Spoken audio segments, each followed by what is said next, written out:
नमो अरिहन्ताणं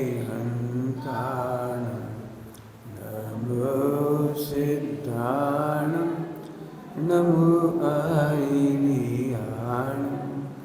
नमो वज्रायाणं नमो लोई सबसाहूणं।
नमः समय साराय स्वानुभूत्या चकास्ते चिस्वभावाय भावाय सर्वभावान्तरचि।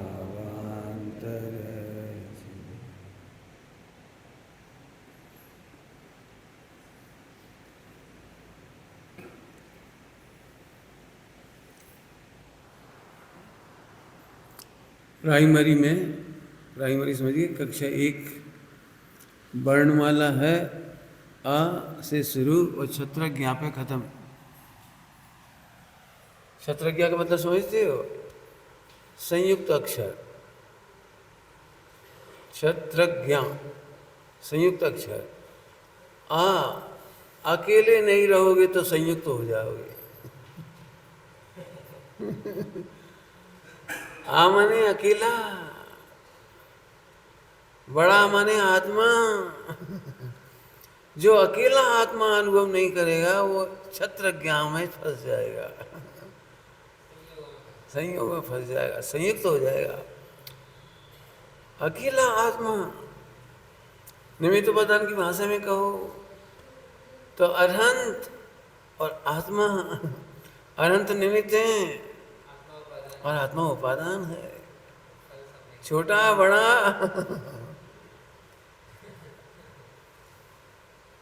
अनुशासन, पंडित साहब कहते थे आ माने अनुशासन, आ माने आत्मा, अनुशासन माने अनंत का शासन। अनंत का शासन क्या? अनंत का शासन माने अनुशासन क्या? जो आत्मा का अनुकरण करके उद्भूत हुआ है वो अनुशासन है। अनुशासन कैसे उद्भूत हुआ? आत्मा का अनुकरण करने से। अनुकरण अनु अनु पंडित साहब कहते अनु सर्वनाम है जी। किसका? जैसे तत्सम तो उसके समान, तत्काल उसी समय, ये क्या हो गया? सर्वनाम। अनु किसका? किसका अनुसरण करा? जो आत्मा का अनुसरण करके उद्भूत हुआ ऐसा शासन।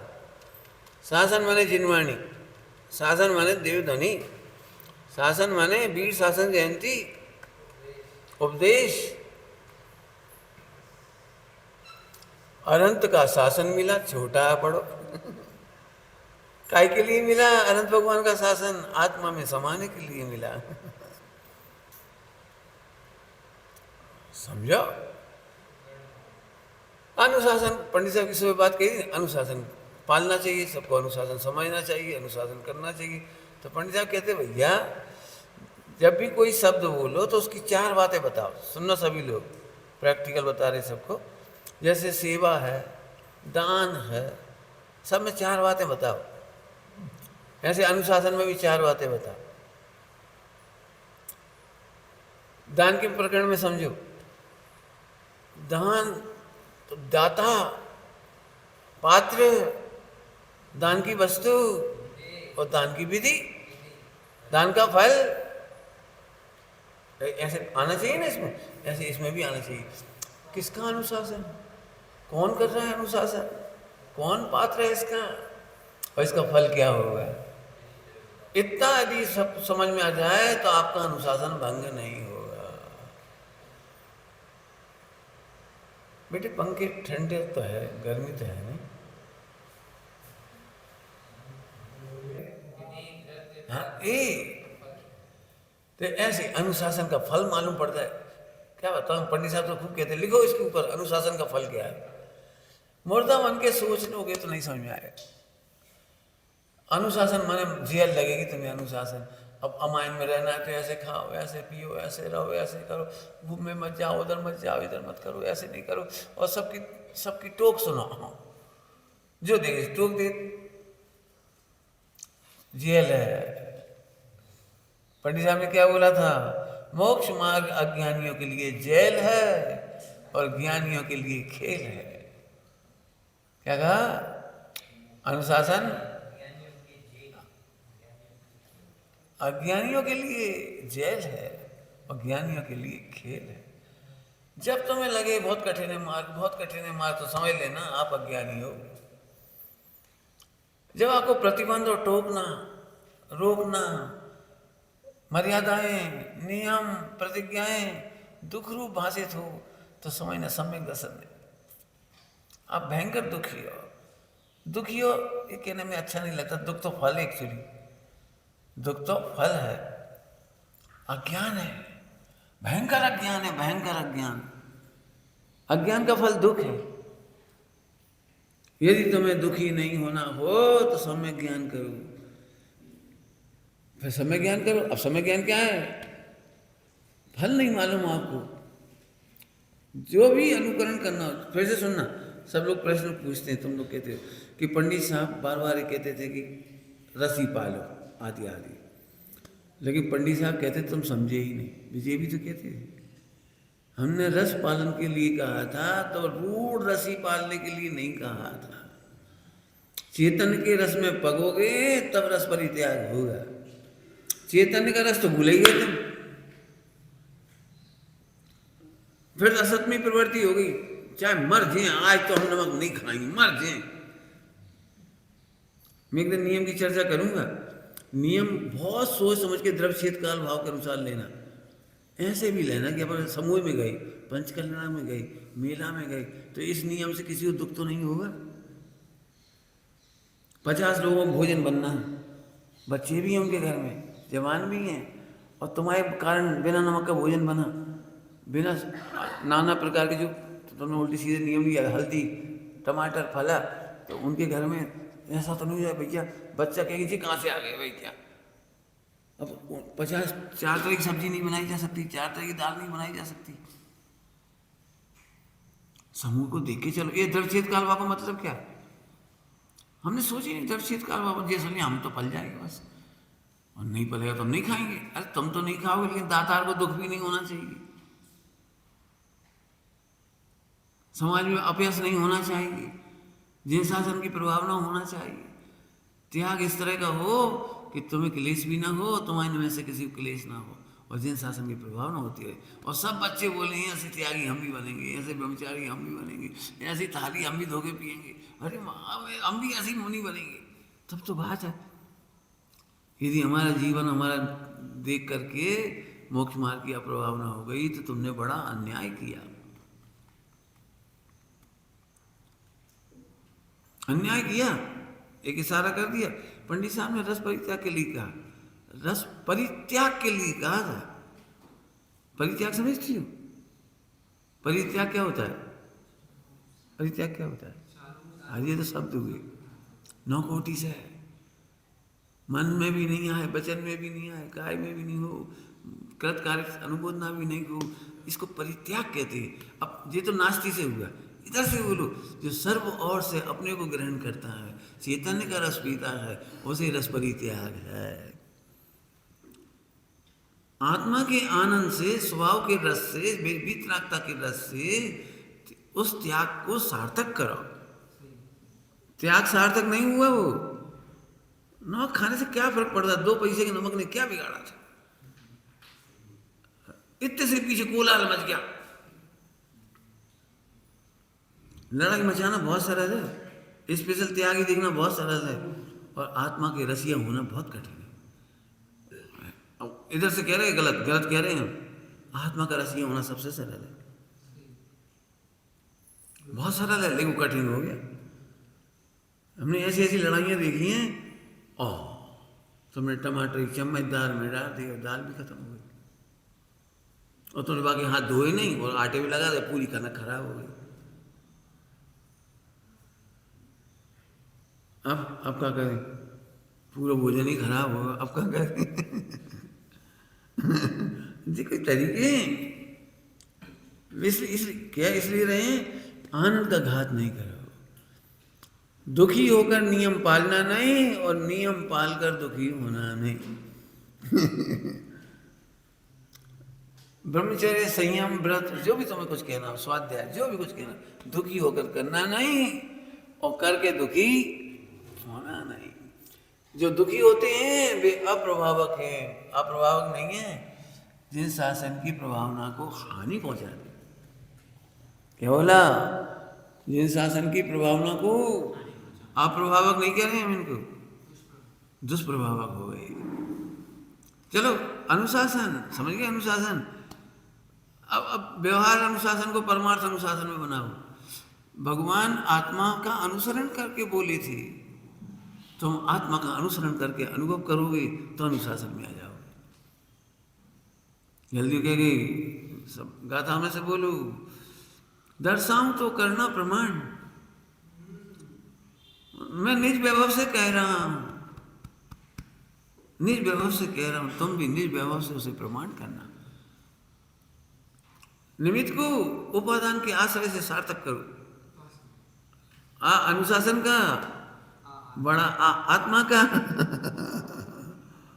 आत्मा का अनुसरण करके, अरे सही तो कह रहे हैं, कितनी सुंदर बात। अभी देखो आत्मा का अनुसरण नहीं करते, अरे आज तो कठिन, कोई बात सुन के बहुत कठिन है जी, तो अब रात को पानी क्या छोड़ सकते, तो तुम इधर देख रहे हो, इधर तुमने देह का अनुसरण करके सुना है, तो तुम्हें लग रहा है रात का पानी छोड़ना बहुत कठिन। भाई ये एलोपैथी दवाइयाँ नहीं खाना, बहुत हिंसक हैं। कछु होगा तो क्या होगा, कछु होगा तो तुमने इसका अनुसरण किया। अरे जिन शासन का, अनंत भगवान के अनुशासन का तो पढ़ो। देह साता से ज्यादा स्वस्थ नहीं रहेगी, असाता से ज्यादा अस्वस्थ नहीं होगी, आयु से पहले छूटेगी नहीं, और संयमी और सावधान रहने वालों के परिणाम खराब होते ही नहीं, और परिणाम खराब नहीं होते तो असाता का बंद होता है नहीं, और असाता का बंद नहीं होता तो असाता का उदय अपकर्षित होता है, असाता साता में बदल जाता है। पूरा गणित तो पढ़ो। जी अनुशासन पढ़ा रहा हूँ, अनुशासन जी अनुशासन है, परिणाम निर्मल रखने वालों की साता विधि का उदय होता है, असाता साता में बदल जाती है। फिर इसके नहीं चलेगा, नहीं भैया कभी हार्ट अटैक हो गया तो, कभी ब्लड प्रेशर हो गया तो दवाई के बिना नहीं चलेगा भाई। ये देखो अपन ऐसा नियम नहीं ले सका। अब लिख लो तुम्हें हार्ट अटैक होगा, क्योंकि तुमने हार्ट अटैक की मानसिक तैयारी की है, ब्लड प्रेशर की मानसिक तैयारी की है। लिख लो, गारंटी दे रहा हूं होगा।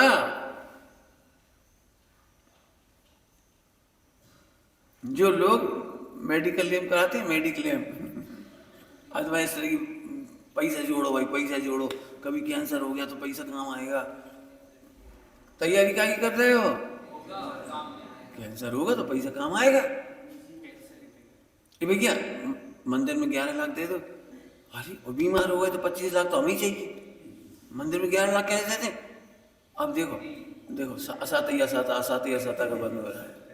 योग्य स्थान पर दान नहीं दे पा रहा, धर्मी धर्मात्माओं की सेवा नहीं कर पा रहा, कोई विधवा को हैरान परेशानी से बचा नहीं पा रहा, कोई ब्रह्मचारी भाई बहन की मदद नहीं कर पा रहा, 2 पैसा कहीं सही जगह लगा नहीं पा रहा, 24 घंटे का लग रहा, ये इतनी तो 25 लाख तो है ही हमारे पास, कुल इतना दे देंगे फिर हम का होगी, और कैंसर होगा तो ये 24 घंटे साता से दूर और साता का बंद कर रहा है।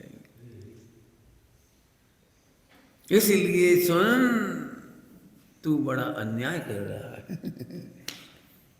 अनुशासन का मतलब बता रहा हूं, जिन वाणी के अनुशासन पूरा सोचो ना, एलोपैथी की जरूरत क्यों पड़ेगी? हमें सिद्ध करके बता दो एलोपैथी की जरूरत पड़ेगी, सिद्ध करो। नहीं तो हमने बता दिया, हमने करणानियों बता दिया, साता का उदय आदि, ये पूरा अनुशासन कहलाता है। ये अनुशासन माने सीधे खड़े हो जाओ, बैठ जाओ, इसका नाम थोड़ी है। ये बाहर की अपेक्षा है। पीटी है तो पीटी के गुरुओं का शासन, तो वो अनुशासन है। हॉस्पिटल में गए तो डॉक्टर का अनुशासन, डॉक्टर के अनुसार अनुशासन, सीधी बात है। और यहाँ पर अनंत भगवान का शासन अनुशासन है। जो अनंत भगवान का शासन नहीं समझते वे ही दुखी होते हैं, पढ़ने पर भी नहीं समझते। मैंने पढ़ना नहीं कहा, पंडित साहब को पढ़ तो बहुत सारे विद्वान रहे, उनकी रचनाएं पढ़ तो बहुत रहे, लेकिन समझ नहीं पाए, समझ नहीं पाए। अभी भी कंट्रोवर्सी में घूमते रहते हैं वे लोग, क्यों समझ ही नहीं पाए? क्यों? समझने के लिए इंद्रियां नहीं चाहिए, अतीन्द्रिय ज्ञान चाहिए। फिर से कह रहे हैं, शास्त्र पढ़ने से कल्याण नहीं होगा, नहीं होगा। हम एक बात कह रहे, कैलाश चंद जी सिद्धांत शास्त्री और फूलचंद जी सिद्धांत शास्त्री, इनने तो बहुत अध्ययन किया था, इन्हें तो संस्कृत भी बहुत अच्छी थी, प्राकृत भी बहुत अच्छी थी। फिर 6ठी कक्षा पास गुरुदेव से परास्त कैसे हुए? गुरुदेव ने तो नहीं पढ़ा था कुछ, उन्हें तो संस्कृत प्राकृत नहीं आती थी। फिर सब उनके सामने क्यों झुके? अरे जिसने आत्मा को जाना उसने सर्व को जाना, पहले आत्मा में संतोष करना सीखो। इसीलिए सुबह मैंने कहा था अभी दुखी हो जाएंगे। बस हम तो पहले ही कह रहे थे हमें निवृत्ति मिल जाए, 5 साल छोड़ दो, हम पढ़ लें, एक बार संतोष हो जाए, हमने पढ़ लो, नहीं पढ़ेंगे तो जिंदगी और कमी लगेगी। अरे हम कह रहे हैं एक बार संतोष करना सीख जाओ, इसकी बिना कमी लगेगी। 5 साल का जीवन हमने नहीं देखा, 10 साल का जीवन हमने नहीं देखा, 1000 ग्रंथ पढ़ने का जीवन हमें नहीं मालूम उदय है कि नहीं, लेकिन पहला काम 1 सेकंड में हो सकता है आत्मसंतोष, क्योंकि मैं प्रभु हूँ, क्योंकि मैं परिपूर्ण हूँ। कितना सुंदर आत्मा है, एक भी पर्याय की करने की कोई गुंजाइश नहीं है, एक भी पर्याय में कमी नहीं है। क्या कह गए? सोच के बोलो, हम गलत तो नहीं बोल गए? एक भी पर्याय में कमी नहीं है। अरे ऐसे नहीं, एक वर्तमान पर्याय तो देखो, क्यों कमी है कि नहीं वर्तमान पर्याय में? क्या गजब है। एक बार इसका संतोष करना सीखो, कमी नहीं, कमी नहीं कुछ दिखलावे, कमी का नहीं कुछ दिखलावे, कमी नहीं कुछ दिखलावे, जाकर मजा तो करो। हाँ बात तो सही है, पर जाए ऐसे पटक दो तुमने एक तरह।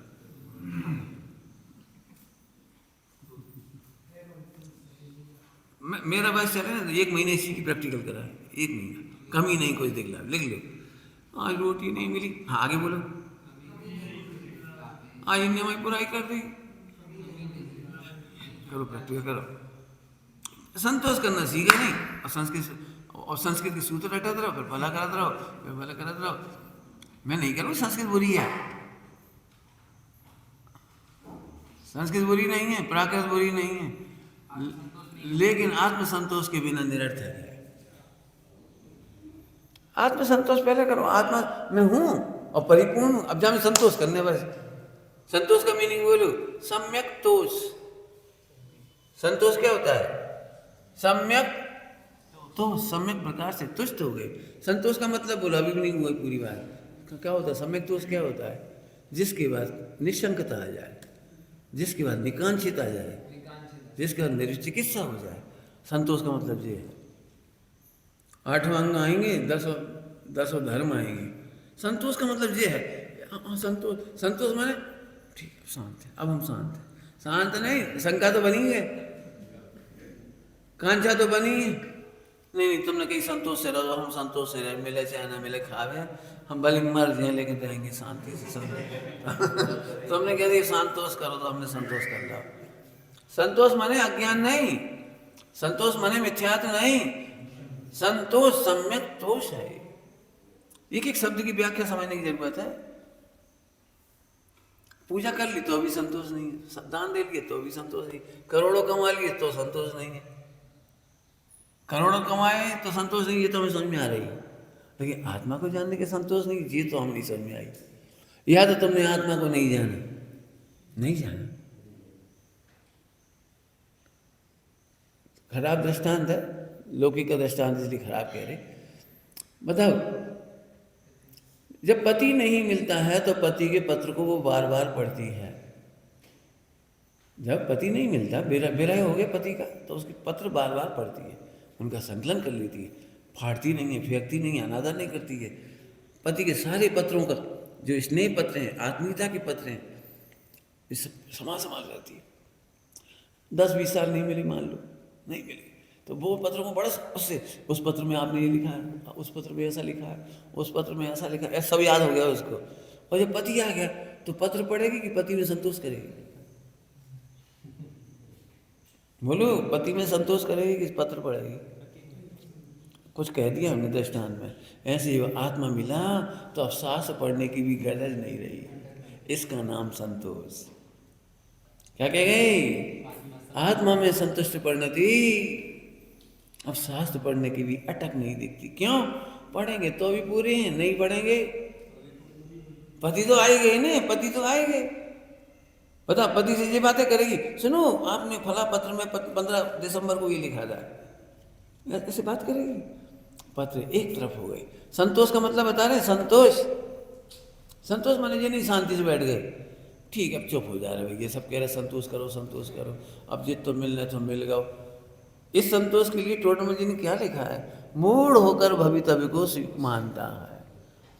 मूढ़ होकर, अब क्या करे, कर तो कछु सकत नहीं है, रहने तो नहीं है, अब जिंदगी जाए तो जाए, कहीं और अच्छी जगह मिल जाती तो वहाँ चले जाते, अब क्या करें, रहने तो नहीं, चाहे हंस के रहो चाहे रो के रहो, जैसे तो हंस के ही रहो। जी क्या हो गया? मूढ़ होकर भवितव्य को मानता है। मूढ़ होकर नहीं मानो। बताओ आत्मा में क्या कमी है जो संतोष ना हो?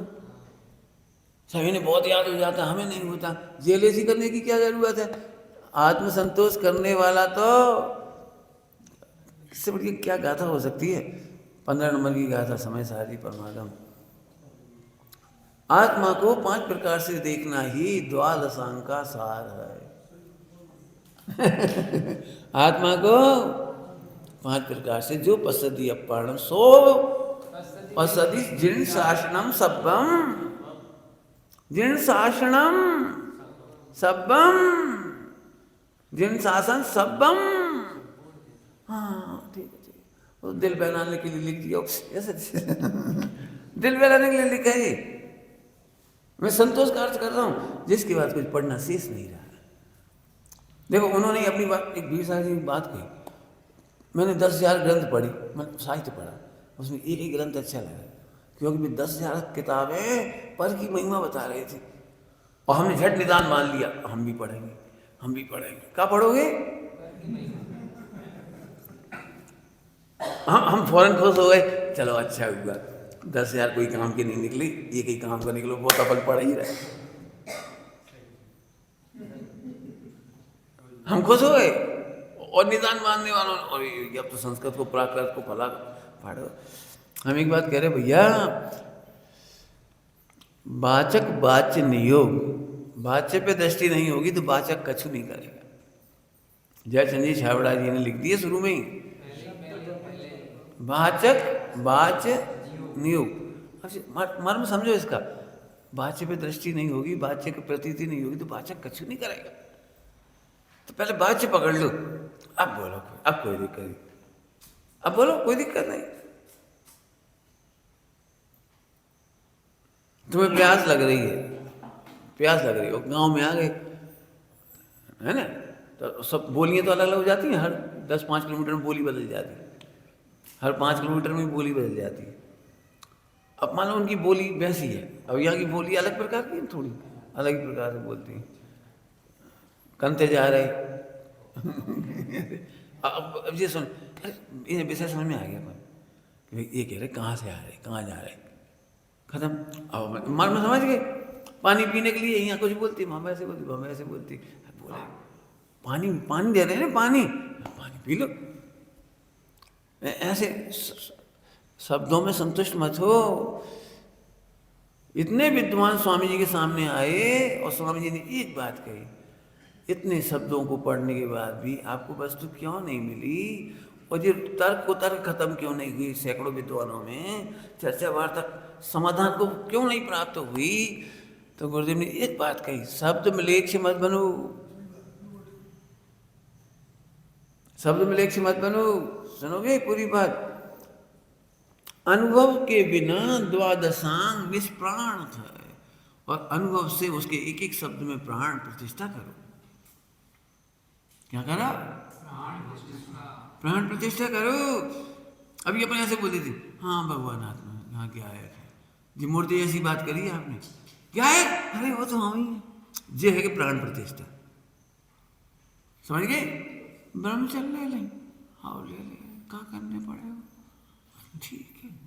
जय जय निष्प्राण ब्रह्मचर्य, और हमारा तो ये धर्म सफल हो गया। कैसी सुंदर बात कही तुमने, ब्रह्मचर्य। अरे भैया हम तो कब से तरस रहे थे, बताओ बताओ भैया इसमें हमें क्या करना पड़ेगा। बोलो, दोनों भाषा का अंतर समझ में आ गया? द्वादशांग अनुभव के बिना निष्प्राण है। गुरुदेव श्री ने एक ही काम किया, पंडित साहब ने एक ही काम किया, प्राण प्रतिष्ठा कर दी, अनुभव से सरस कर दिया उसको, अनुभव से सरस कर दिया एकदम। मैं सही कह रहा हूँ, एक एक शब्द का मीनिंग बता रहा हूँ। अब मैंने तो स्वप्न में नहीं सोची अर्थ, तब हम समझ में आया कि हर शब्द को ऐसे समझो, एक जगह मत समझो। दान, दाता, पात्र, विधि, वस्तु, फल, एक ही जगह मत सोचो, सब जगह लगाओ। तुम्हें पूजा करने में उपयोग क्यों हट गया? क्योंकि तुमने पूजा के बारे में ये सब नहीं सोचा। पूजा का फल बोलो, अब ये होमवर्क है हमारा, लिखो पूजा का फल लिखो। हाँ वो तो जड़ की क्रिया है, और ये मर गए। तुमने तो बाकी पहले ही गला मसक दो, जड़ की क्रिया है। पूजा, पूजा का पात्र, पूजा के पूज्य, पूजक पूज्य, पूजा की विधि और पूजा का फल। तेरा सोचो पूरा, सोचो। एक इसलिए अपने पति से स्नेह का व्यवहार ना करके चाहे जैसे बोल रही हो, उसका फल क्या होगा? इसलिए पति कितना भी नाराज हो जाए, स्त्रियां थोड़ा दुखी भी हो जाती हैं, लेकिन ऐसा व्यवहार नहीं करती कि जीवन भर का तलाक हो जाए। उन्हें पता है यदि पति नाराज हो गया तो हमारे को कहीं शरण नहीं मिलेगी, हमें कहीं शरण नहीं मिलेगी। हम कहाँ जाएंगे? पियर वाले रखेंगे नहीं, ससुराल में कोई प्रेम करेगा नहीं, गली मोहल्ले में हंसी उड़ेगी, चाहे कुछ हो जाए। भारतीय नारी सारे दुख उठा करके भी पति से एडजस्ट करती है, क्योंकि उसे फल पता है, इसके बिना हम कहीं नहीं रह पाएंगे, कहीं नहीं रह पाएंगे, कहीं भी। बेटे बाहर खेले जा, उनकी लायक बात थोड़ी कर रहे अब छोटे छोटे बच्चे। उठ जा बेटी, बढ़िया बेटी। ओम क्या कह रहे थे? बिल्कुल सोच लो, ब्रह्मचर्य का फल क्या है, सील तोड़ने का, मर्यादा तोड़ने का फल क्या है, मर्यादा का फल क्या है, लिखो तो। बताओ क्यों नहीं लिखती? मैंने खूब देखा है, मायाचारी व्यक्ति नहीं लिखता। अच्छा लिख नहीं पाएंगे और खराब लिखने नहीं, असली कहने नहीं है, असली जो असली लिपा कहने नहीं है, अच्छी हम कर नहीं पाएंगे। सपन लिखो ही खत्म, टूट दुखी। अरे भाई फिर कह रहे सारी दुनिया रूठ जाए, रूठ जान दो, हम अपने आत्मा में प्रसन्न रहें बस। मोह में प्रसन्न नहीं कह रहे, अज्ञान में प्रसन्न नहीं कह रहे, हम आत्मा में प्रसन्न रहो, क्योंकि मैं आत्मा हूं, मेरा आत्मा होना ही मेरे आनंद का आधार है। आत्मा का वस्तु स्वरूप का ज्ञान मेरे आनंद का आधार है। एक भी पर्याय में कमी नहीं दिख रही। जल्दी कह के खूब सोचना इस पर, अभी लिख के दिखाओ जो है, ये भी पर्याय में कमी नहीं दिख रही, तो दूर करने का द्वेष नहीं रहा और अच्छी पर्याय लाने का राग नहीं रहा। एक पर्याय मात्र के प्रति वीतरागी हो गए। क्या कह गए?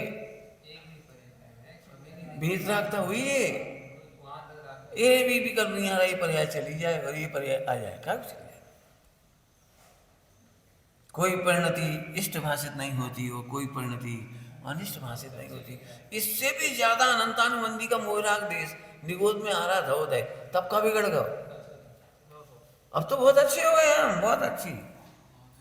हमारी पर्याय की अपेक्षा देखो तो कितने अच्छे हैं निगोद की तुलना में, त्रियंत की तुलना में कितने बढ़िया बैठे हैं आज, कितनी अच्छी चर्चा वार्ता कर रहे हैं, कितने स्वस्थ। जब धर्म नहीं करते लोग बेहद प्रसन्न रहते थे, और जैसे धर्म करने आए तो लोगों ने कहीं दुखी रहो, नहीं समझ में आई। उन्हें बताया जाता है बहुत जीवन गंभीर है, ऐसा है वैसा है, अभी तुम बहुत अनादिकाल से हंस रहे हो, अब थोड़ा सा टेंशन करो, सम्यक दर्शन जल्दी करो, मोह को जल्दी मिटाओ। तुमने उपदेश के भाव को नहीं समझा। मैं बिल्कुल स्पष्ट कह रहा हूँ सरल भाषा में। कितने लोग जब क्यों मोह का दुख सही होता ना, मोह का दुख लगता है, अभी भी मोह का दुख लगता है कि शास्त्र में पढ़ा इसलिए कह रहे कि मोह का दुख है, ईमानदारी से बोलना। राग का दुख लगता है ईमानदारी से, शास्त्र में पढ़ा कि मोह राग देश दुख के कारण है, इसलिए हम कह देते हैं। टोडरमल साहब ने इसके लिए क्या कहा है? प्रतीति के बिना जो तत्व ज्ञान तुम बोलते हो, उसके लिए टोडरमल साहब ने क्या लिखा कि शास्त्र के अनुसार बातें भी बनाता है। क्या कर रहा है? कदाचित प्रसंग अनुसार सच्ची बातें भी बनाता है।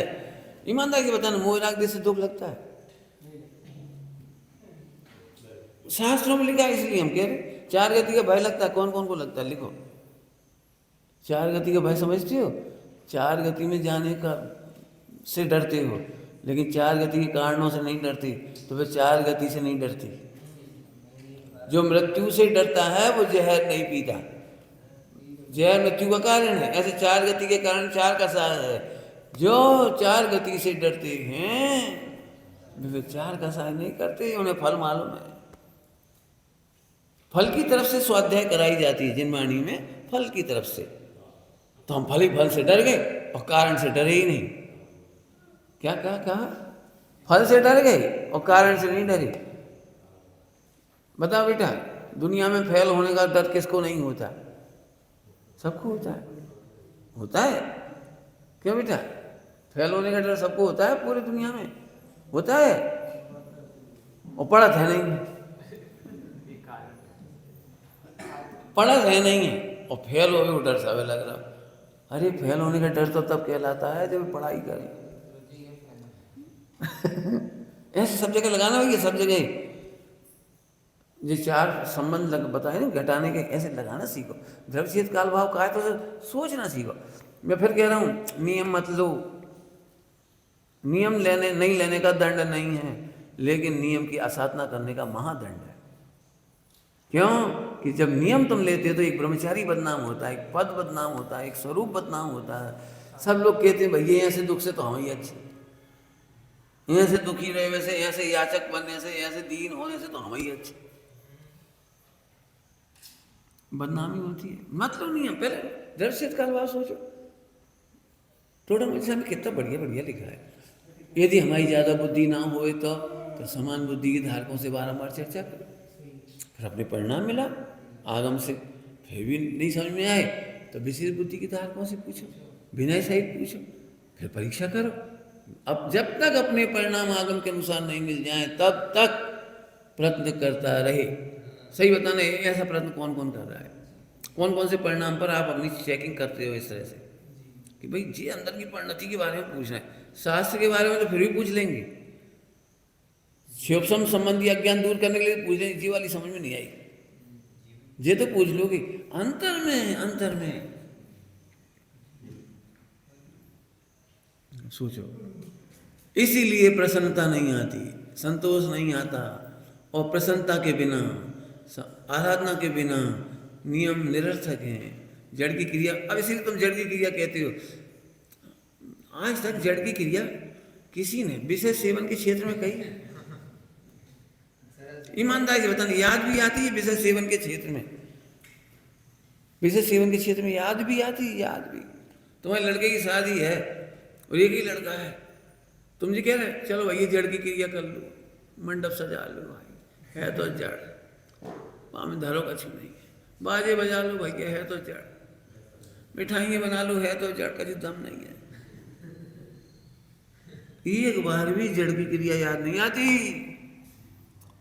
हाँ हाँ, उसका फल पता है, इसलिए उसमें रंजायमान है उपयोग, इसलिए ऐसे यहाँ जड़ की क्रियाओं का फल तुझे खबर नहीं है। उपयोगिता और उपादेयता दोनों समझो, समझ गए? नहीं तो फिर क्षुब्ध बने रहोगे, क्षुब्ध क्या भी नहीं पाओगे। जब तक शरीर स्वस्थ है तो साथ आके सुख को सुख समझोगे।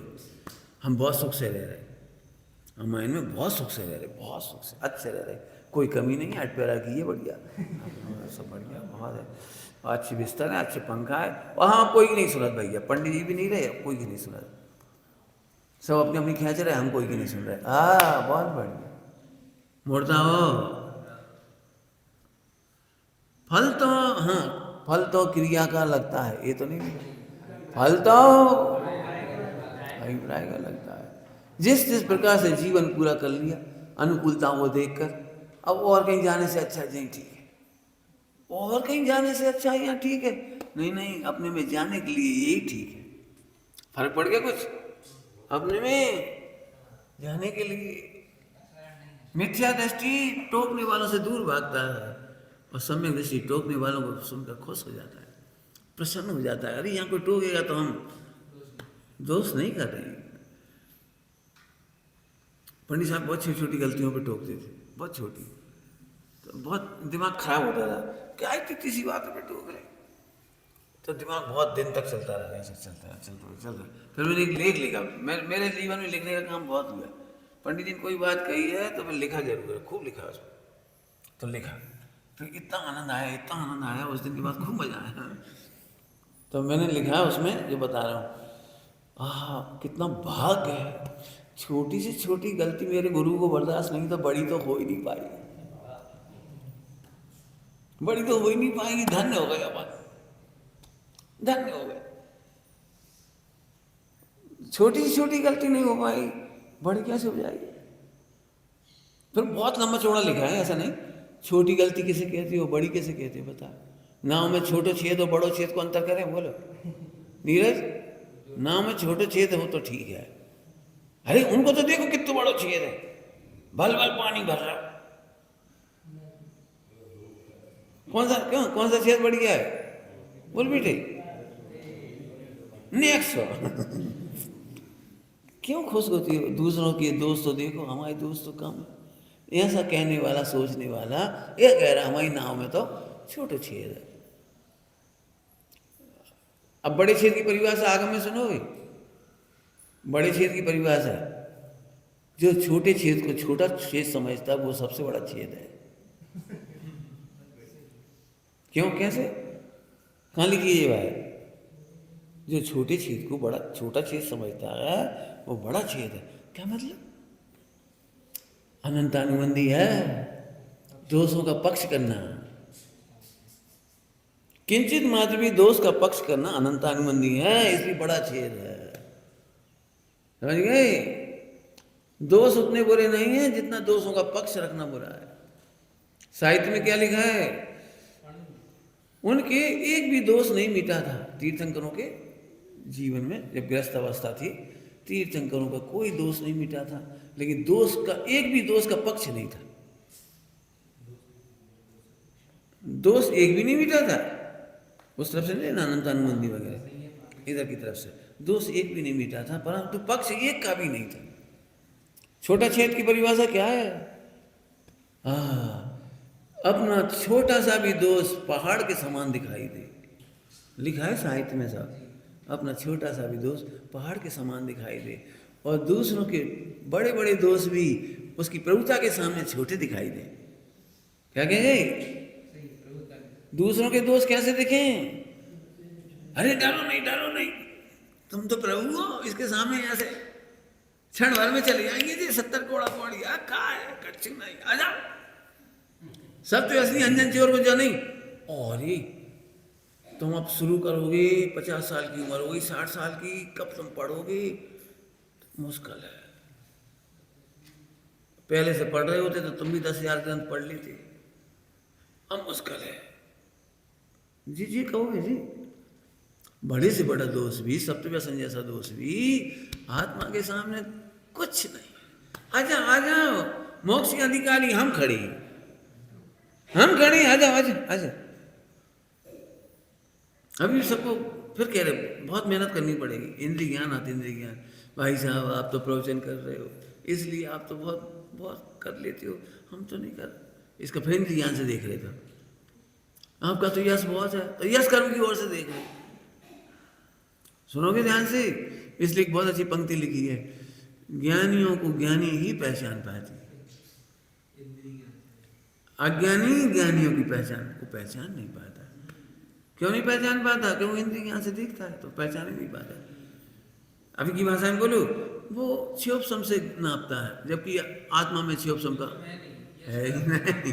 यश कर्म की तरफ से देखता है तो यश कर्म की ओर से देख रहा है, आत्मा में यश कर्म है नहीं, इसलिए तुम कभी ज्ञानियों को पहचान पाओगे नहीं। गुरुदेव की महिमा कर रहे थे लालू भाई जी, 87 की बात है, 87 में जयपुर के शिविर में महिमा आ जाती बीच में कर रहे थे, तो एक व्यक्ति जोर से बोला गुरुदेव का पूर्ण विशेष था। वो एकदम चुप हो गए लालू भाई। मैंने भाई पुण्य की विशेषता नहीं थी, ये पवित्रता की विशेषता है, ये विशुद्धि की विशेषता है। पुण्य की विशेषता क्या कर, गुरुदेव को हल्का मत करो। इसे पकड़ने जैसी बातें हैं। इंद्रिय ज्ञान से ज्ञानियों को नहीं पहचान पाओगे। क्लेश होगा, क्लेश। बे थाली धो के पिए तो हम भी तो पिया, बे ऐसे कपड़े पहने हम भी तो पिए थे, बे पूजा करते हम भी तो करते, बे माला पे हम भी तो। अरे रे, इंद्रिय ज्ञान असंतोष का कारण है, मिथ्यात्व का कारण है।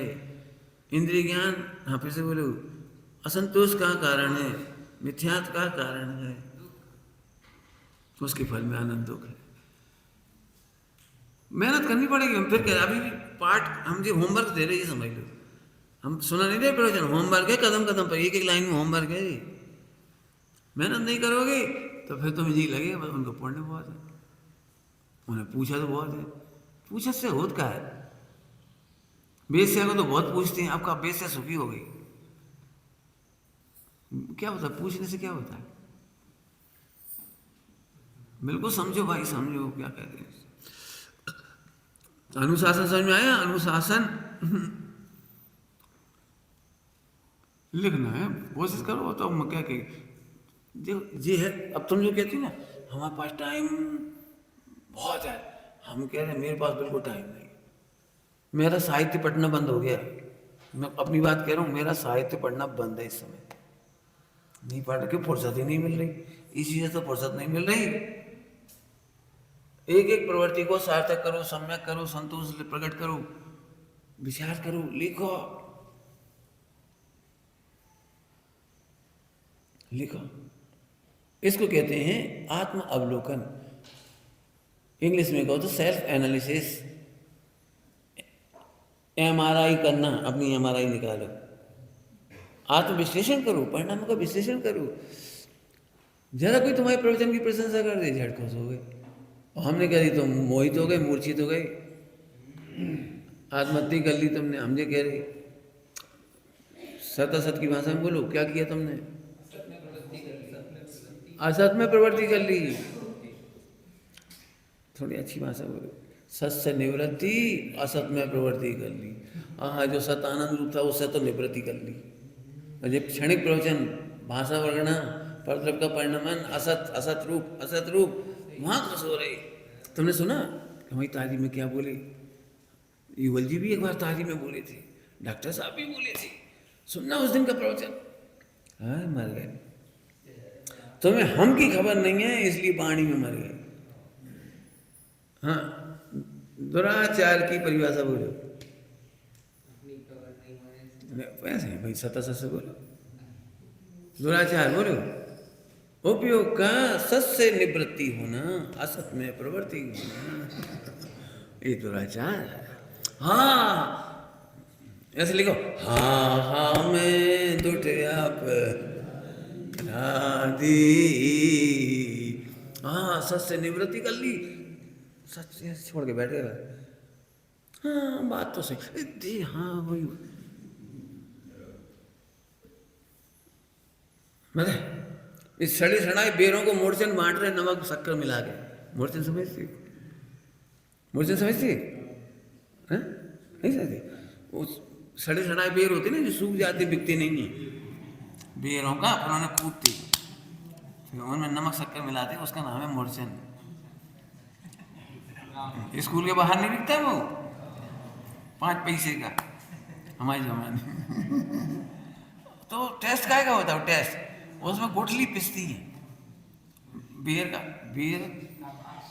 बेर का इसलिए भी त्याग कहा है कि इसमें फल कम है, रस कम है, और वो गुठली गुठली होती है छोटे छोटे, और फल इसलिए नहीं खाते कि उनमें। अब जैसे वो तुम्हारा क्या कहलाता है खजूर, इतनी सी परत है, इतनी मोटी गुठली की बात, इतनी मोटी, तो समझ क्या कहा है वो, प्रयत्न करो। तो हम तो कह रहे वो मूर्छन बांट रहे थे और हम तो मैसूर पाक दे रहे थे। सत सत माने मैसूर पाक, असत माने वो मूर्छन, और अब तो मैसूर पाक छोड़ करके वाम प्रवृत्ति करते जय दुराचार। हाँ हाँ, रमने योग भगवान आत्मा को छोड़कर, परिपूर्ण भगवान को छोड़कर, जिसमें कुछ करना ही नहीं था, करना ही नहीं था कछु, पर क्या हो रहा था, हो रहा, तुम तो बैठे रहो शांति से, बैठे रहो, अणुव्रत महाव्रत केवल ज्ञान मोक्ष, इतना सरल भगवान आत्मा, उसमें तुम्हारा उपयोग याद नहीं है, उससे तो निवृत्ति ले ले, और प्रवृत्ति का आएगी इधर प्रवृत्ति करने लगी असत में। जब असत की बोलो जरा, असत माने जहाँ तुम्हारी चलती नहीं, असत माने जहाँ तुम्हारी, सत और असत के बीच में न्याय शास्त्र में अत्यंता भाव कहा है, दो द्रव के बीच में अत्यंता भाव कहा है। तो तुम्हारी मति वहां जा रही है, काम कोई सुना ही नहीं रहा तुम्हारी। ये आशीष बोले दृष्टांत है, आशीष बोले भाई साहब देश में वो मानव का बड़ा कल्याण हो रहा है, मानव का, मुझे इजराइल को समझाने जाना है कि ईरान पे बम मत पटको भाई, जाओ भाई समझा जा, कोई सुने ही तो नहीं रहा तुम्हारे, इजराइल वाले सुने नहीं रहे, ईरान वाले सुन नहीं रहे, को सुन रहा तुम्हें माने ऐसा, माने असत, असत माने जहां तुम्हारी एक भी पर्याय में नहीं चलती, थोड़ी ताकत देके कह रहे एक भी। कितने ब्रह्मचारियों ने अपना जीवन खराब कर लिया, स्पष्ट भाषा में कह रहा हूँ, वो माता जी, वो पिताजी, और भाई भाई का बंटवारा और झगड़ा, मुकदमा निपटा देता हूँ, मेरे से बात हो जाएगी, मैं कर लूंगा, वे ही निपटेगा, कच्चू नहीं हो। असत इस देह का, इस देह में क्या कहते हैं, केवल ज्ञान कब होता है पता है, केवल ज्ञान उपसर्ग आने पर इसमें किंचित नहीं चलेगी, इसलिए पूरा उपयोग इसमें से निवृत्त। क्या कहा, उपसर्ग हुआ तो ये तो असत है, जहां में तो बिल्कुल नहीं चलेगी, तो एक समय मात्र को सोचना भी नहीं, उपयोग लगाया ही नहीं, तो असत की पूरी निवृत्ति और असत में पूरी प्रवृत्ति, केवल ज्ञान हो गया। अब जी बताओ इस अभ्यास में कितना समय लगेगा बोलो, जाए हम अभ्यास ही नहीं करते, अभी भी हमें ऐसे लगे वो सत असत परिभाषा है, और पंडित साहब ने बड़ी परमार्थ परिभाषा लिखी, बड़ी अच्छी लिखी, अरे लिखी तो प्रयोग करो, प्रयोग करो, प्रयोग करो।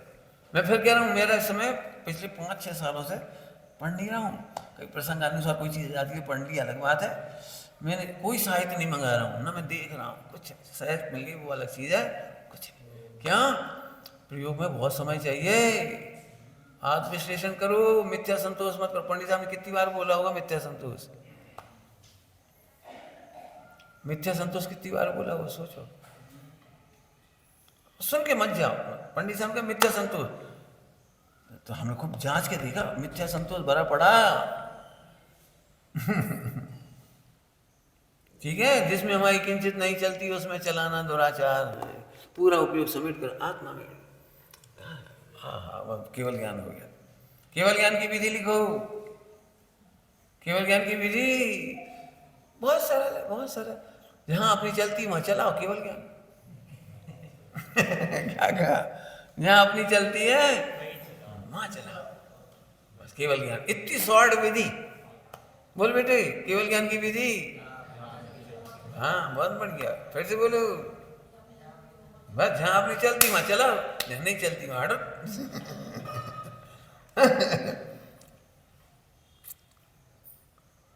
चलते पहिए में हाथ ना दो। हाँ, सुख का है यही उपाय मात्र, ना निज का करो ना पर का करो। देखो इतनी साफ साफ लाइन लगी है। सुख का है यही उपाय मात्र, ना निज का करो ना पर का। कितना, इससे ज्यादा क्या अमृत होगा? फिर भी परेशान, क्या करें क्या करें क्या करें। हाँ बोलो, बोलो भाई, सुख का उपाय क्या है? बस, बस। अब जब चलती है तो तुम क्या चलाओगे? चलती देख के खुश? जब चल ही रही है तुम्हें क्या करने वाले? खुश रहो बस। हाँ हाँ, जिस दिन तुम प्रसन्न रहना सीख जाओगे उसी दिन से रत्नत्र झरने लगेगी, केवल ज्ञान आ जाएगा, मोक्ष हो जाएगा। कितना सरल उपाय।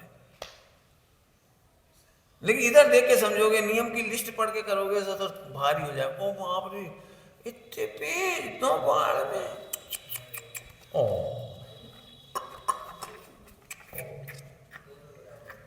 जहाँ में तो हमारी बहुत गलती थी, जहाँ में तो हमारी बहुत गलती थी। अरे सुन तो सही, जहाँ में बहुत कम लिखी अनंत गलती थी।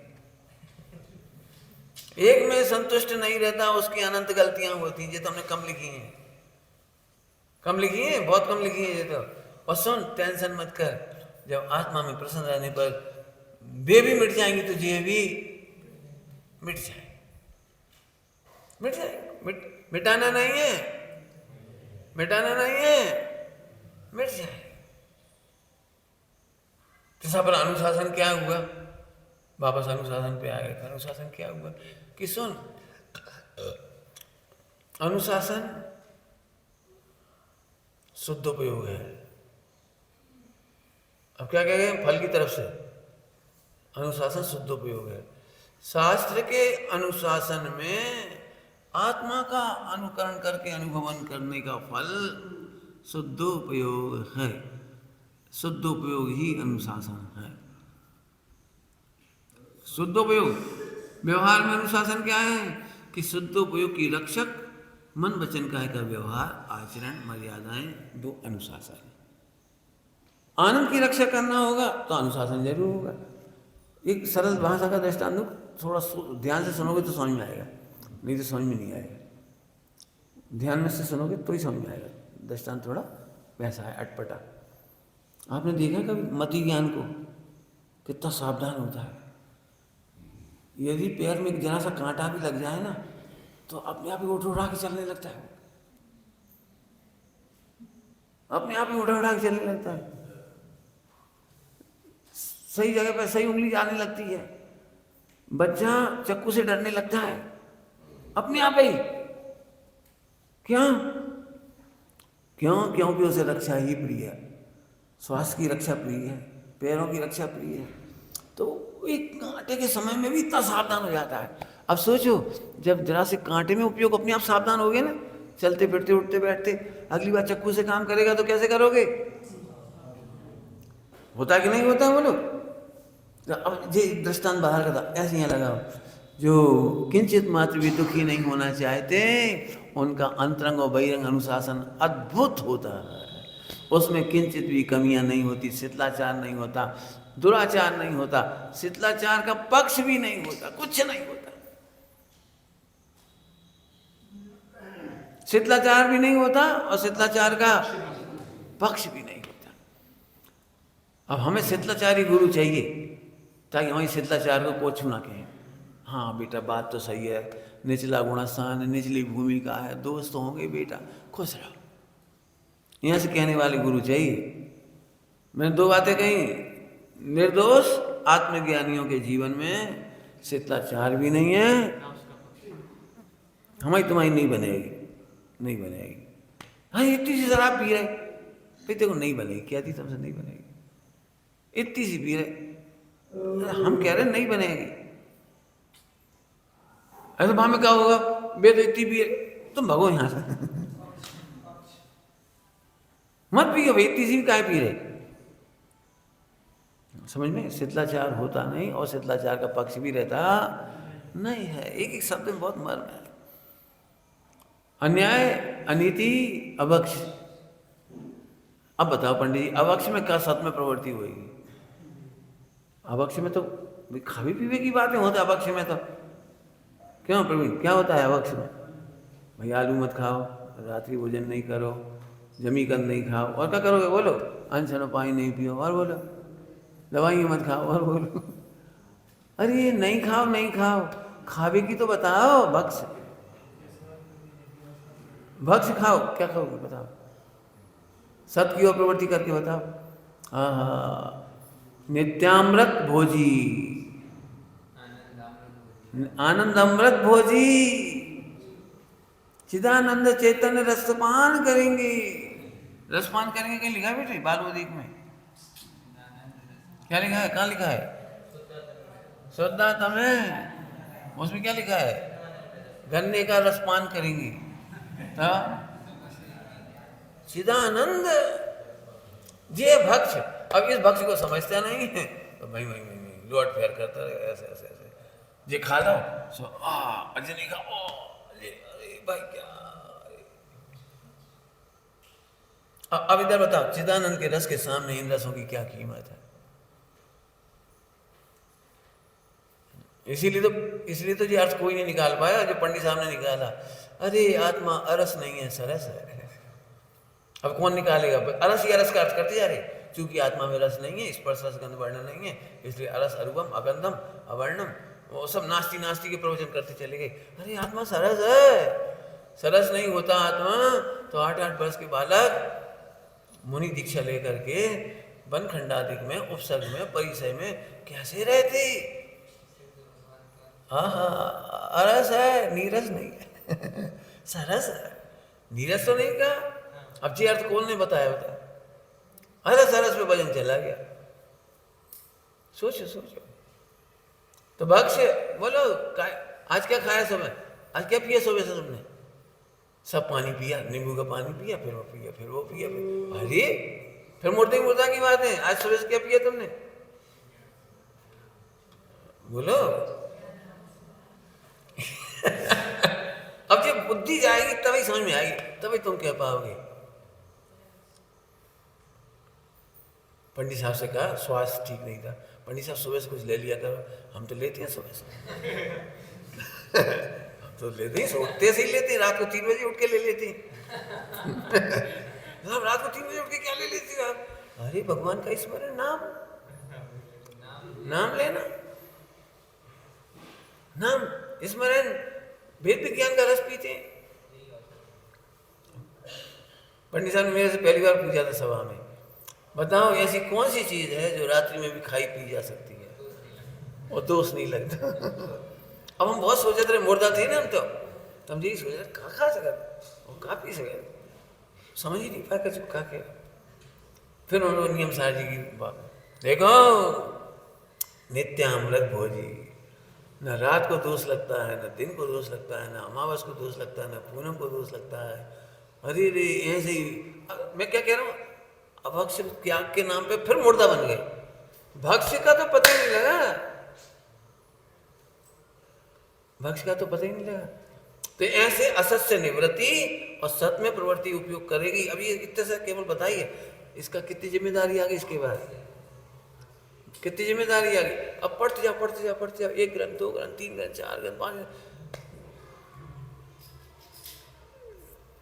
जो मान नहीं मिटाते, अर्थात वेद विज्ञान नहीं करते, आत्मा का अनुभव नहीं करते, आत्मा में सरसता नहीं अनुभव करते, उनका बहुत सारा शास्त्र ज्ञान मान वृद्धि का हेतु है। मान बढ़ता चला जाएगा और मान ज्ञान का शत्रु है तो ज्ञान घटता चला जाएगा। आत्मज्ञान घटता जाएगा और जड़ ज्ञान, मान हमने 50 ग्रंथ पढ़े, हमने 100 पढ़ ले, हमने 500 पढ़ ले, 1000 पढ़ ले, क्या करें तो क्या पढ़ लिया? हाँ, कुछ नहीं, कुछ नहीं। समझ में आ गई बात? ऐसे संतोष करना सीखो, संतोष। प्रतिज्ञा करो। ब्रह्मचर्य से कोई लेगा ना, मेरे दिमाग में चलता रहता, ब्रह्मचर्य कोई लेगा तो पहले प्रतिज्ञा कराओ, संतोष करेंगे, आनंद करेंगे, प्रसन्न करेंगे। लिखो पहले, हमें नहीं मान, लिखो। कहाँ करोगी? इतना ज्ञान हो जाएगा तो ओ भग जा, पात्र नहीं है तुम्हारी। मैं पंडित साहब से इतना जुड़ा रहा, उन्होंने कभी नहीं कहा तुम ब्रह्मचर्य ले ले। अब बाहर से तो बेस हो ही गया था, फिर एक बार हमें भाव हुआ तो हमने पंडित साहब ब्रह्मचर्य ले ले। बोले अब काली हुई, समाज में हंसी कराओगे? बेस तो तुमने पहले से ले ला, अब तुम समाज में कहोगे आज समाओ ब्रह्मचर्य, तो अब क्या कहेंगे लोग? अब तो तुम अकेले भी कर लो जो तुम्हें करना है। लेकिन उन्होंने नहीं कहा कि हम तुम्हारे ब्रह्मचर्य से संतुष्ट हैं। मतलब उसी पे वजन वहां देते थे, वहां वजन देते थे, क्रियाओं पे और ऐसे इन पे वजन नहीं, उस पे वजन देते। इसलिए मैंने कल कहा था, पंडित साहब को क्रियाओं पर वजन नहीं था, और एक समय को भी ध्रुव गया भगवान आत्मा ओझल नहीं होता था। ये बैलेंस समझ लो उनका। बस यदि पंडित साहब को पहचानना हो तो कितने ही तुमसे कहते हैं ऐसे करो, ऐसे करो, ऐसे करो। वे कहते थे स्वरूप निर्णय करो, स्वरूप विचार करो, आत्मा के आश्रय पूरा समझो उसे। उनने तो कही थी प्रतिज्ञा ले लो, हमने प्रतिज्ञा ले ली। उनने कही थी रस मत ले, तो हमने रस नहीं ले। अभी भी लिखो, त्याग करने के नियम क्या हैं, मर्यादाएं क्या हैं, आप बताओ। स्वयं पर को खेद नहीं होना चाहिए, हमने तो एक लाइन में कह दी। जिन शासन की अप्रभावना ना हो, संक्लेश नहीं हो, बहुत सारे पॉइंट निकलेंगे, लिखो अभी। धर्म ध्यान की वृद्धि होती चली जाए, धर्म ध्यान की वृद्धि होती चली जाए। कुछ कहा मैंने? भोजन नहीं हो पाया, अंतराय आ गया, फला हो गया, ये हो गया, वो हो गया, और धर्म ध्यान बढ़ता चला गया, केवल ज्ञान में बदल जाए, शुक्ल ध्यान में बदल जाए, शाबाश तुम्हारा ब्रह्मचर्य धन्य हो गया। और जो कहा चलो इधर चल रहे, अब देख रहे, 1 महीना से नाटक देख रहे, 2 रोटी नहीं खवा पा रहा कोई ढंग से, कहा करे। सबके लाजे सब कछु है, सबके लाजे सब कछु। और रोज लड्डू पूड़ी बन जाते हैं, हलवा बन जाता, सब हमारे लाजे कोई इतना सा नहीं कर पा रहा। तो तुमने क्षेत्र परावर्तन की सोची, क्षेत्र परावर्तन मिटाने की नहीं सोची। क्या कह गए? धिक्कार है उस ज्ञान को जो क्षेत्र परावर्तन में संतुष्ट हो रहा है, पंच परावर्तन मिटाने का प्रयास नहीं कर रहा। करो मेहनत, होमवर्क है ये सब, होमवर्क है। काय का अर्थ चला? अन्याय, अनीति और अवक्ष। चर्चा तो मैंने बहुत सारी ले ली, अनुशासन में भी ले लिया, निमित्त उपादान भी ले लिया, सब बता दिया, मैंने बता दिया बीच में सब। मूल समझो भाई। पढ़ने के नाम पे तो कुछ क्या लिखा है पता है? शास्त्रों में शब्द है, मर्म तो ज्ञानियों के हृदय में। अब बताओ मर्म कैसे पढ़ लोगे? कैलाश चंद्र सिद्धार्थ शास्त्री क्यों बोले हाथ जोड़ करके 1935 में, क्यों बोले हाथ जोड़ करके? आज तक 7 तत्व के नाम पर हम नाव का ही मोक्ष कराते रहे। क्या बोले?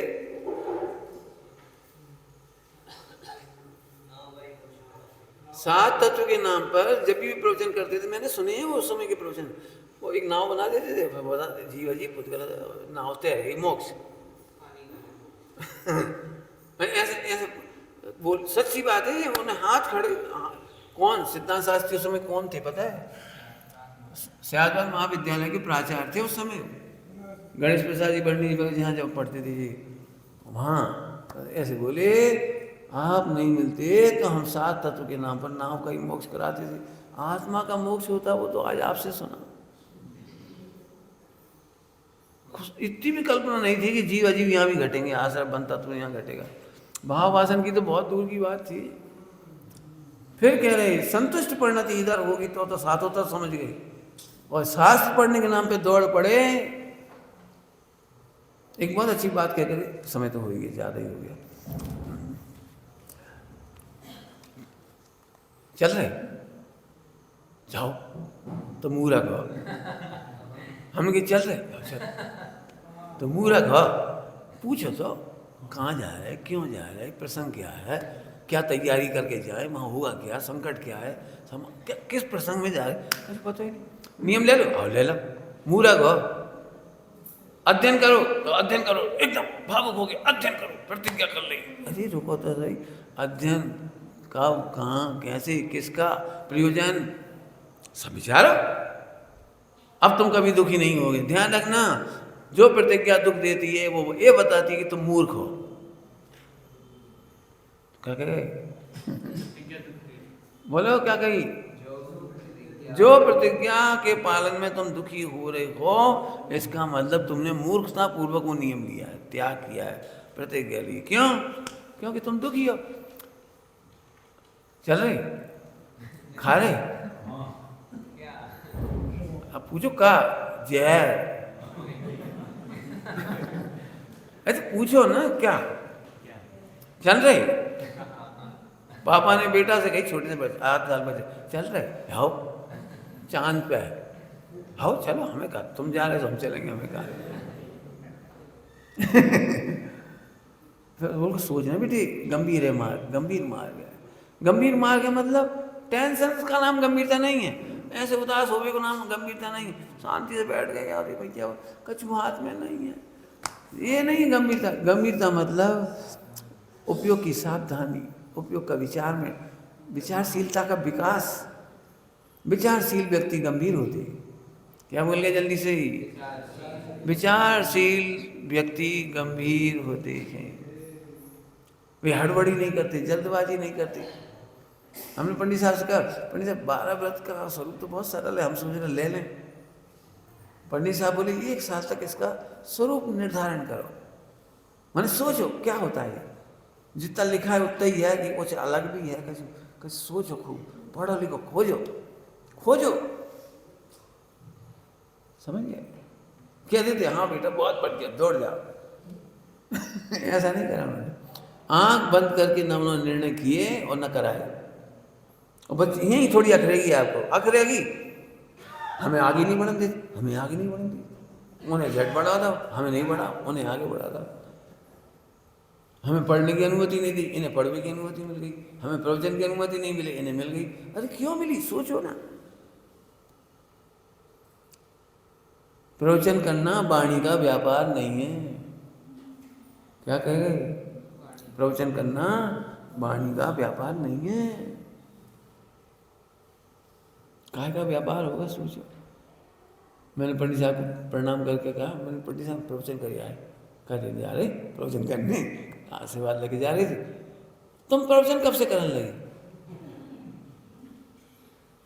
प्रवचन तो भगवान की होती है, दिव्य ध्वनि। अपन प्रवचन कहाँ करते हैं? अपन तो साधन में बैठ के वचन ही क्या करती है, चर्चा वार्ता करती है। मैंने ये है अनुगीची भाषण। प्रवचन तो उनकी होती है जिनके अंतरंग और बहिरंग में कोई दोष नहीं होती। अपन तो दोषों के पिंड है। झट बोलेगी तो पंडित साहब ने एक भी आगम विरोध, इतनी सी भी गलती भाषा में भी नहीं। ये है अनुगीची भाषण। कोई भी कहानी लिखना चाहो पंडित साहब की, तो कल जो मैंने सुना है उसमें मुझे कुछ कहना है। अब समय तो हो गया, हालांकि कहना है। सब लोग कहानियाँ लिख सकते हो पंडित साहब की, सभी लोग विश्लेषण करो। मैं बता देता हूँ आपको, केवल आगम में ज्ञानियों के बारे में जो कुछ लिखा गया है उसी के पॉइंट लिख लो। करुणा की कौन कौन सी घटना है, वात्सल्य की कौन सी घटना है, बाह्यवृत्ति की कौन कौन सी घटना है, सम्यक दृष्टि के 8 अंक की कौन कौन सी घटनाएं आपको जीवन में आती, उन्हें क्लासीफाइड करो।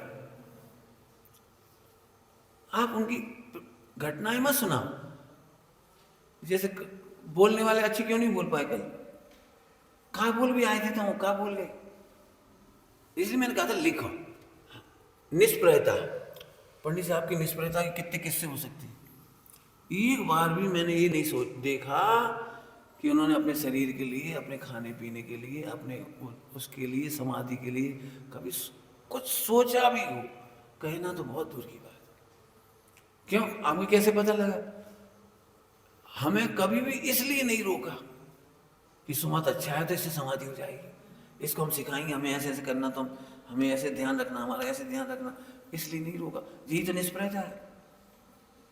चाहते तो एक बार आके कर देते तो हम चले से उड़ जाते, नहीं पंडित। बल्कि मैंने तो 4-6 बार कहा, पंडित साहब आप तो मुझे एक प्रतिज्ञा दिला दो कि मैं आजीवन कहीं ना जाऊं, मैं तो आपके कमरे में बैठा रहूंगा, आप मत बोलना मुझसे, तो बैठा रहूंगा। तो बोले नहीं पंडित जी, नहीं, ऐसी प्रतिज्ञा नहीं कराई जाती, तो हमारे संग नहीं बैठ सका और ना हम तुम्हें बिठा सका, नहीं बिठा सका, बाहर का रोका नहीं। वे हर बार यही कहते रहे, तुम ये मत सोचो कि हम परमानेंट छोड़ देंगे तब यहाँ रहेंगे, तुम तो ये सोचो कि डॉक्टर हुकुमचंद बहरेल पूरे देश विदेश में घूमे हाथ और काम भी कर रहे इस मार्ग में, ये कैसे कर सकते, ये सोचो। मैंने पंडित साहब से कहा, पंडित साहब मैं बहुत थक गया 5-7 साल में खनिया दाना के विद्यालय से, होस्टालय से बहुत परेशान हो गया, मेरे प्रवचन बिगड़ गए, चिंतन बिगड़ गया, मेरा सब बिगड़ गया और मैं बहुत हैरान हो गया हूँ। आपसे बस एक अनुमति चाहता हूँ कि अब वे लोग देखें, मुझे इसमें बिल्कुल ना पढ़ना पड़े, मेरा सब पूजा पाठ सब खराब हो गया। तो पंडित जी साहब ने ये जवाब नहीं दिया, बहुत बढ़िया बेटा, समाज से छूटना ही अच्छा है, निवृत्ति लेना ही अच्छा है, बहुत बढ़िया विचार हैं, और तुम थक के आ गए होकर निराश, बहुत बढ़िया। अच्छा जी नहीं कहा, पता नहीं उन्होंने क्या कहा, सुमत ये मत सोचो कि वहां से हटकर कल्याण होगा, सटावश्यक तब पूरे कर पाओगे जब वहां से हटोगे। ये सोचो कि 96 रानियों के बीच में और 6 खंड का चक्रवर्ती, अधीन चक्रवर्ती, वो सटावश्यक कैसे करता हो? मैं इतना बढ़िया उत्तर मैं कल्पना भी नहीं कर सकता।